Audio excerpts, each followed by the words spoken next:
Olá, estamos aqui em mais um Reforma em Debate e hoje a gente vai conversar com o Wagner, que além de conhecimentos jurídicos tem também muito conhecimento em tecnologia da informação. E ninguém mais adequado para falar sobre essa realidade que as empresas vivem hoje de uma apuração bastante integrada com os sistemas internos da empresa. Você pode explicar para a gente um pouquinho como funciona, Wagner, esses sistemas internos da empresa e como eles se comunicam com os sistemas fiscais? Claro.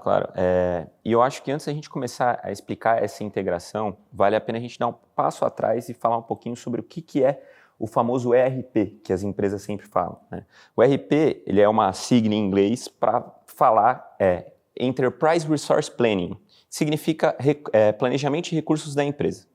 E ele é basicamente um programa de computador que consolida todas as informações necessárias para o funcionamento da empresa. É como se fosse uma espinha dorsal.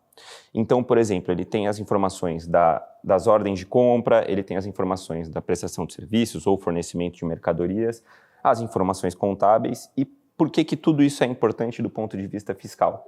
Porque esse ERP também consolida as informações para, de uma maneira muito simplória, mandar essas informações para o fisco. E isso pode acontecer de algumas maneiras. O ERP, ele pode ser um ERP que é estrangeiro e um ERP brasileiro. O ERP brasileiro é o ERP que foi feito por empresas nacionais que já entendem como funciona a tributação no Brasil. Então, esse ERP, normalmente, ele consegue consolidar as informações e mandar de uma maneira não mais resumida ou mais eficaz, mas de uma maneira que o fisco brasileiro conhece. E o ERP estrangeiro, existem diversos clientes que a maioria compra os ERPs estrangeiros, eles se utilizam de soluções fiscais, que são empresas terceiras brasileiras que adaptam esses sistemas para a realidade brasileira para conseguir mandar essas informações para o fisco. E aí, do ponto de vista da reforma tributária, você pode me perguntar, o que tem de novo em tudo isso? Do ponto de vista da reforma tributária, a gente está mudando a realidade que acontece no Brasil da tributação. Então, hoje, a gente tem um sistema que é muito focado na tributação na origem. Isso significa que hoje, uma empresa, quando ela presta um serviço ou quando ela vende uma mercadoria, normalmente, via de regra, ela paga o imposto para o município e para o estado onde ela está. Com a reforma tributária, isso vai mudar. A gente vai para um princípio novo que chama princípio da tributação no destino. E o princípio da tributação no destino, ele vai ser com eu pagando o imposto, eu, vendedor, pagando imposto onde está o meu consumidor. Qual que é a relevância e por que isso muda tanto a tributação? Porque hoje, eu como empresa, eu preciso saber, via de regra, como funciona a tributação no meu município, como funciona a tributação no meu estado, mas eu vou precisar saber como funciona a tributação no Brasil como um todo, em todos os municípios e em todos os estados que eu estou vendendo ou prestando serviços. E diante de todas essas mudanças que serão introduzidas pela reforma tributária, qual é a sua percepção do que as empresas estão fazendo para se adequar a essa nova realidade? Ótimo, essa é uma pergunta muito importante também, porque a gente percebe que, via de regra, existem dois perfis de clientes. Existem os clientes que estão preocupados, a gente brinca que é aquele cliente que gosta de fazer a manutenção no carro antes de viajar, e tem aquele cliente que fala, não, vai ter algum borracheiro no meio do caminho, eu me preocupo depois, se der algum problema eu arrumo o carro no caminho.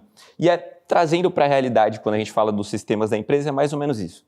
Tem o cliente que ele está preocupado, ele já procurou a gente, ele quer saber quais vão ser os impactos na empresa dele, como que vai funcionar a tributação, eu vendo mais para tal estado, como é que vai funcionar.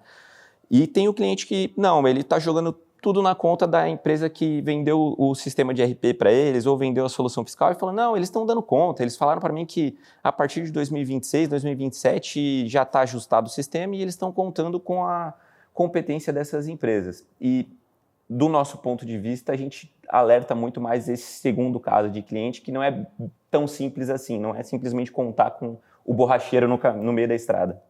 Entendi. E fora a questão aí da tributação no destino, a reforma também representa um novo desafio em termos de não cumulatividade. Você acha que para esses sistemas isso também é relevante?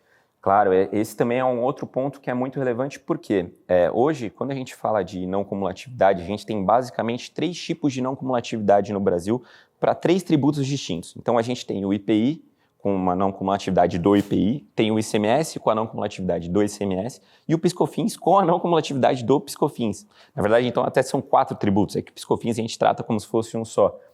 E quando a gente for para a reforma tributária, a ideia é de que isso tudo se simplifique mais e seja uma não cumulatividade só. Mas por que o ERP precisa conversar com tudo isso? Porque, principalmente durante o período de transição, a gente vai conversar com 4 não cumulatividades. Com a não cumulatividade dos tributos que existem hoje e com a não cumulatividade do IBS e da CBS. Conversando isso com o princípio do destino ainda, eu vou precisar ter um sistema que consegue se integrar muito bem com as duas realidades. E para saber isso, a gente precisa fazer teste, a gente precisa acompanhar, ver os relatórios, emitir nota fiscal para ver como tudo isso está funcionando e como isso vai conversar com a nossa nova realidade. Perfeito. E você acha, duas perguntas, né? Você acha que existe risco para quem não fizer uma transição adequada dos sistemas internos para a comunicação com as obrigações fiscais? E também como que nós do VBSO podemos ajudar nessa transição e adaptação? Claro, eu acho que o risco está mais iminente do que a gente pensa, inclusive. A partir de 2026, a gente já vai ter uma pequena tributação pelo IBS e pela CBS, e as notas fiscais, os layouts atuais já foram ajustados para essa tributação acontecer com o IBS e com a CBS.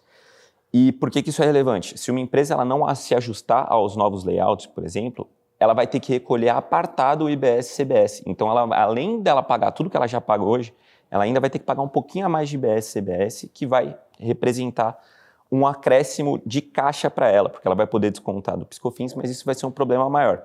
E como que a gente pode ajudar a empresa desde dessa implantação do layout da nota fiscal, como durante toda a transição?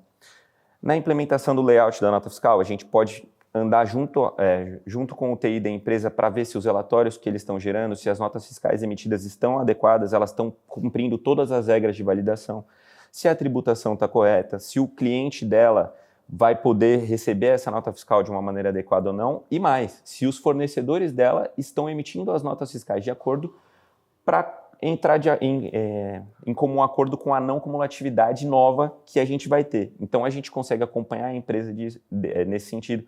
A gente consegue acompanhar até as próprias empresas de TI, ajudando elas nas análises e na criação de relatórios e implementações adequadas para a reforma tributária. Então, como advogado, a gente não tem a expertise de fazer os ajustes técnicos e a programação, mas a gente tem a expertise de entender, na teoria, como aquilo tem que funcionar. E na teoria, se aquilo funciona dessa maneira, a gente consegue orientar alguém que programa ou o nosso próprio cliente como o resultado tem que ser esperado.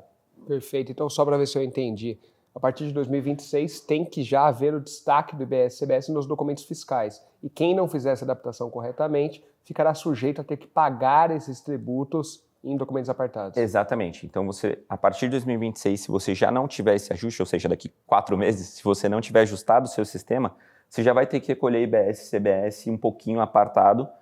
Você vai poder abater isso do seu COFINS, é verdade, mas você vai ter um problema de fluxo de caixa. A gente está falando de pouco hoje, mas a gente pode pensar na dor de cabeça que vai ter com o seu fornecedor que vai emitir uma nota fiscal com IBS, CBS, você não vai conseguir receber no seu sistema, do seu cliente que vai reclamar que não tem IBS, CBS na sua nota e era para ter. Então, às vezes a gente pensa só no problema prático e fiscal, mas tem todo um problema negocial e de conversa com nossos clientes e fornecedores que também acaba impactando o negócio, né? Ou seja, tem muita coisa para fazer, né? Tem muito trabalho. Wagner, muito obrigado e a gente tem assunto para outras conversas aí mais para frente. Com certeza, o prazer foi meu. Obrigado. Obrigado.